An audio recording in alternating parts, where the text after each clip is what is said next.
Ladies and gentlemen, it's UFC Super Bowl weekend, and Elon Musk is coming. That's right, you heard it right here. Elon Musk is coming.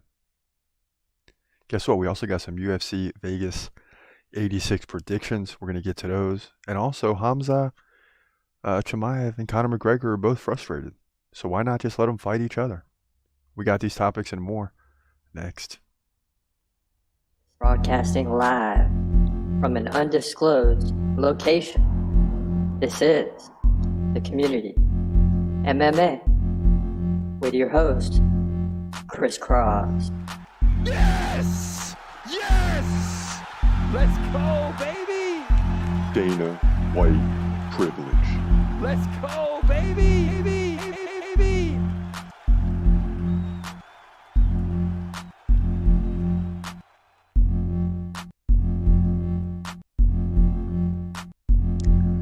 Ladies and gentlemen, yes, it's Super Bowl weekend, UFC style, in Vegas. Elon Musk is coming. We heard from Dana White today. Elon Musk will be at the Apex Center on Saturday night. Now, is this like Trump coming? Like, is it going to get views as if Trump was there? You know, they always get more views when Trump shows up. It is what it is. It's true. But will Elon Musk bring some viewers to the table? I mean, it's going to be on ESPN. So highly likely that Elon Musk will add to the event. Why do you think Dana White announced it today? So we're going to circle back to that because we got more on UFC Vegas 86. Got a couple more predictions for you. I know we gave you the main event and the co-main, but there's some other good fights. One was just announced a few days ago. So we're going to get into all that. But first and foremost, you got Khamzat and Conor McGregor. Basically, both guys are frustrated. I mean, both guys are frustrated. They both want to fight. And people act like neither one wants to fight, and therefore they're no good anymore. It's not true. Khamzat definitely wants to fight. That's not even a question. Conor McGregor, I was leaning the other way, that it was more talk than really wanting to fight until I saw the documentary on Netflix.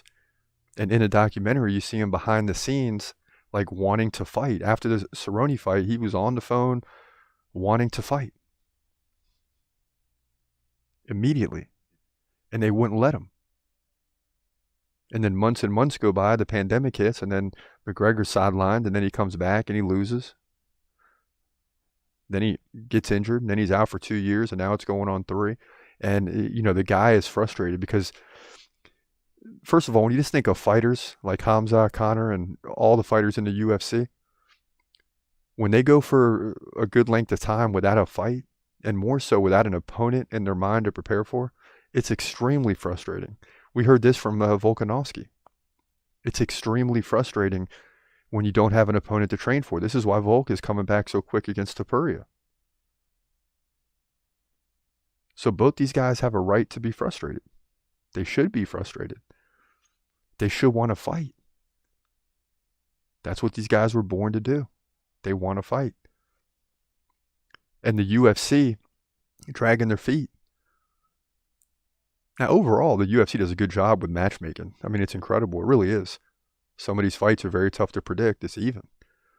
But when it comes to some of the superstars like these two, the UFC isn't so much concerned about title fights as they are waiting for the exact right moment. And the exact right moment just hurts the fighter. Now, the UFC is going to go through its process. It's going to offer these fighters fights that they don't want to take, and they're going to say no.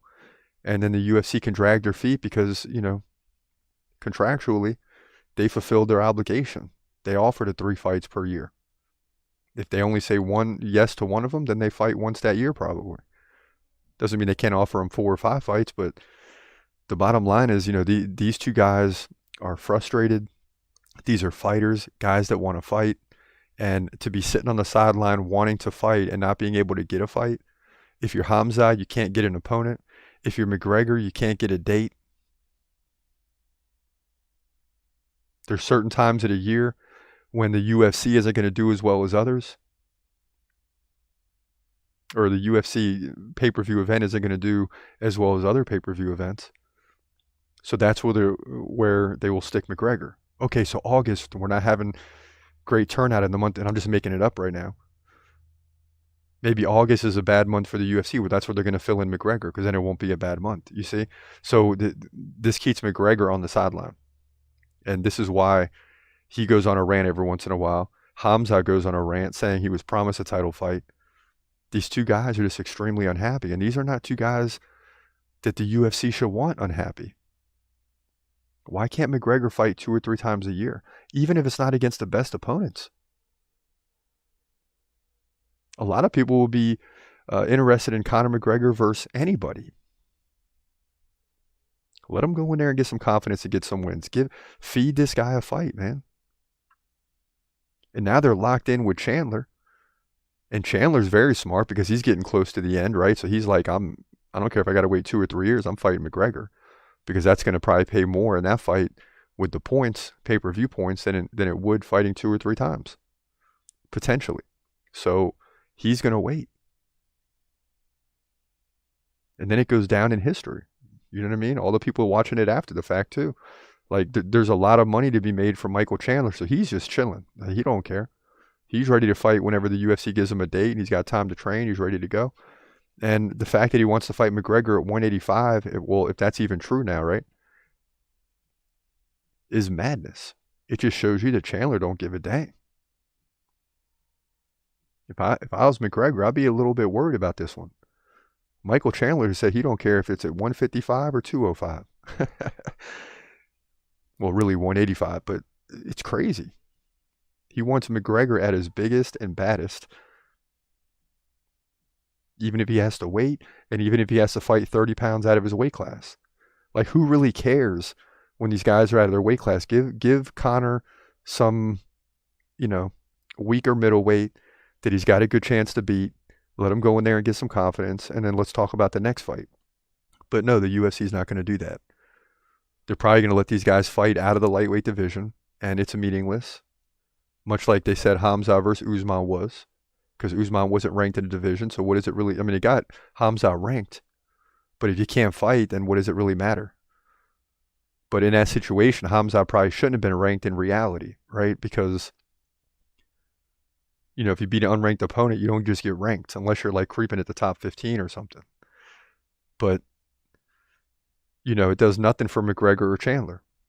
So why does McGregor even want that? That's the other question. There's a lot of confusing things here. Does McGregor really want to fight and try to win a title again?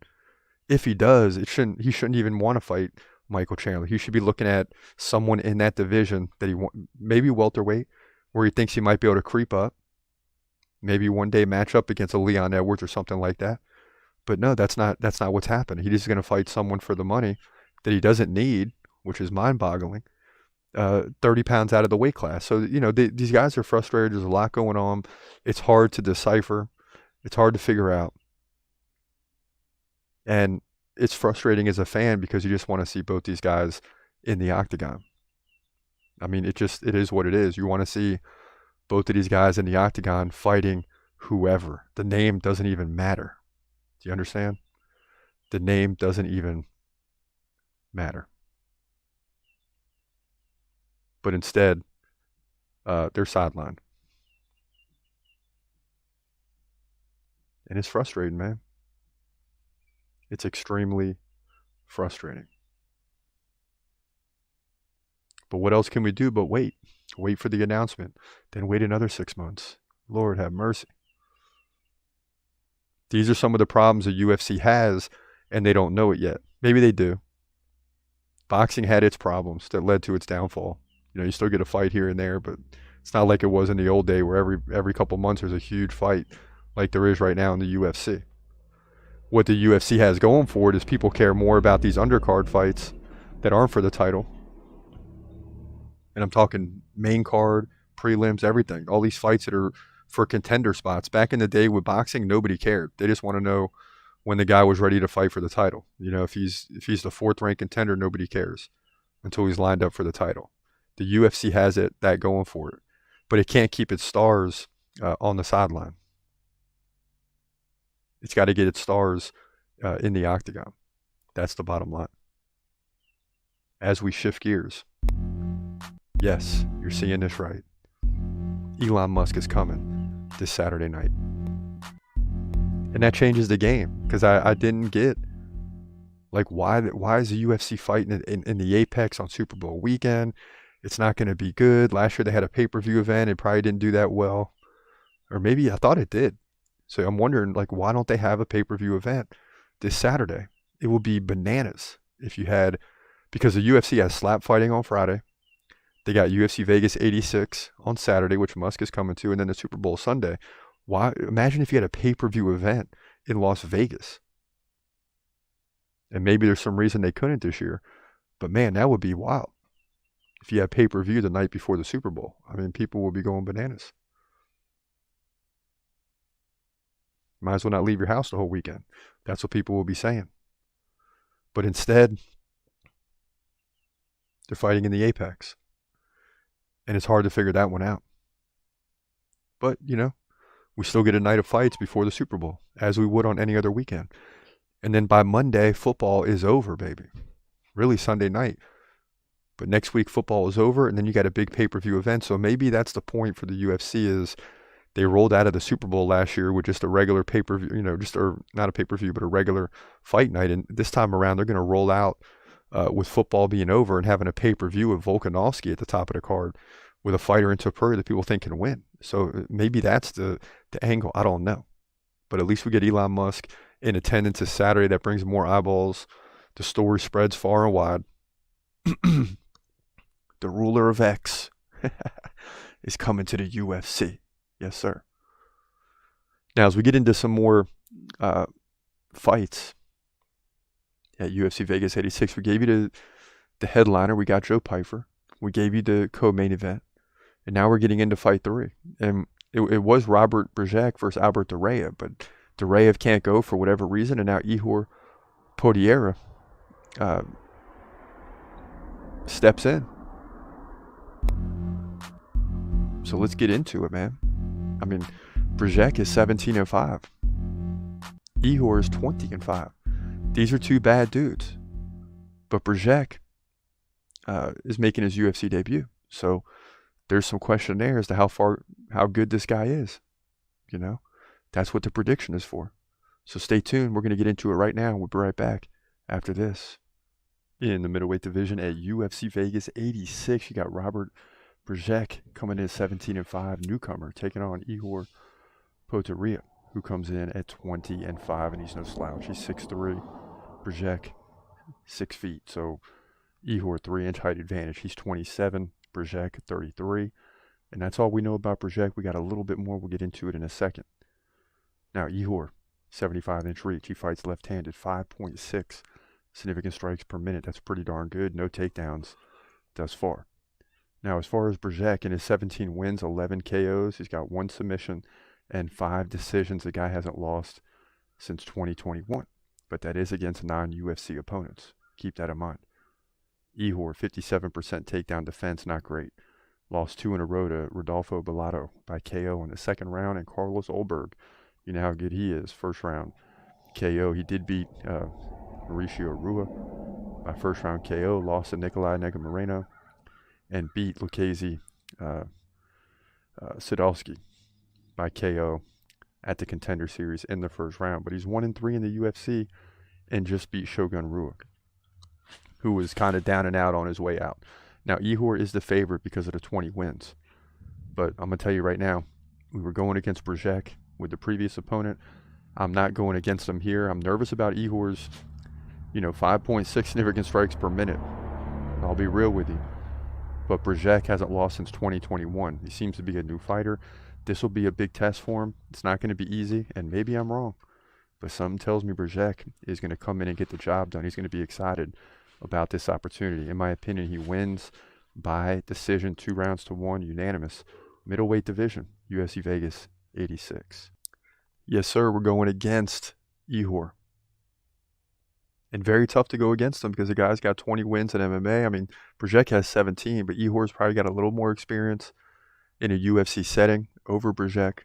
But I don't think that's going to matter here, man. I think